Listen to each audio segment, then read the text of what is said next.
इस वीडियो में हम लोग एक एनिमे सीरीज या मूवी कैसे बनती है उसका पूरा प्रोसेस जानेंगे। पहली बात तो ये है कि most of the anime series direct नहीं बनती, उसके सबसे पहले मांगा बनता है, उसके बाद वो एनिमे सीरीज आगे काम पे जाती है। यदि वो मांगा ढंग से चला है और उसकी सेल्स अच्छी है तभी उस पे आगे जाके एनिमे सीरीज बनाई जाती है। सबसे पहले किसी भी एनिमे में वर्क करने से पहले उसके मांगा के राइट्स खरीदने पड़ते हैं, जैसे कि माप्पा, अफोर्डेबल, हिट स्टूडियो, इन सब ने पहले राइट्स खरीदे मांगा पब्लिशर से, उसके बाद ये लोग उस पे एनिमे बनाते हैं आगे। और कई बार मांगा पब्लिशर भी इस चीज में इन्वॉल्व होता है कि आगे जाके एनिमे कैसे बनेगा, क्योंकि वो चाहता है कि एनिमे उसके मांगा के अकॉर्डिंग चले। उसके बाद एक प्रोडक्शन कमेटी बनाई जाती है जिसमें बहुत लोग होते हैं। सबसे पहला होता है एनिमेशन स्टूडियो जो कि उस एनिमे को बनाता है, और उसके बाद होता है वो मांगा का पब्लिशर। उसके बाद होते हैं टीवी चैनल्स वगैरह जो कि उस एनिमे को दिखते हैं, और होते हैं म्यूजिक कंपनीज जो कि आगे जाके उस एनिमे के साउंड ट्रैक और प्लेबैक्स वगैरह बेचते हैं। फिर उसके बाद एनिमे के लिए बजट बनाया जाता है। एक एनिमे एपिसोड में $1 लाख से लेके $5 लाख तक लग सकते हैं। ये सब चीजें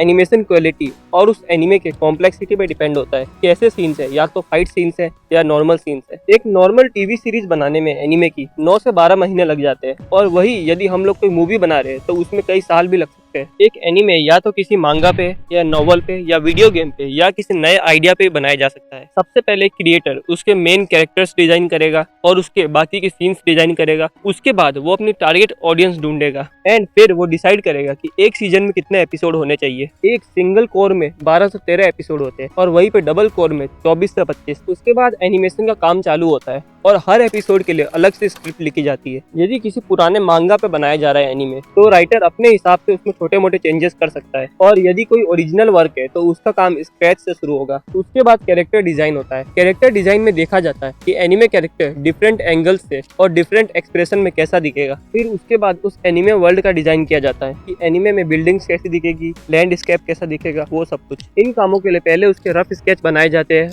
और पूरी तरीके से उसको देखा जाता है। फिर उसके बाद एनिमेशन प्रोसेस चालू होता है, जिसमें सबसे पहले होता है वॉइस रिकॉर्डिंग। वॉइस रिकॉर्डिंग 2 तरीके से होती है, या तो वो पहले हो जाएगी या फिर एनिमेशन कंप्लीट होने के बाद होता है। कुछ मूवी जैसे कि अकीरा मूवी जो कि पहले आई थी 1988 में, इसमें एनिमेशन क्वालिटी अच्छी थी और इस मूवी का वॉइस रिकॉर्डिंग पहले ही हो गया था।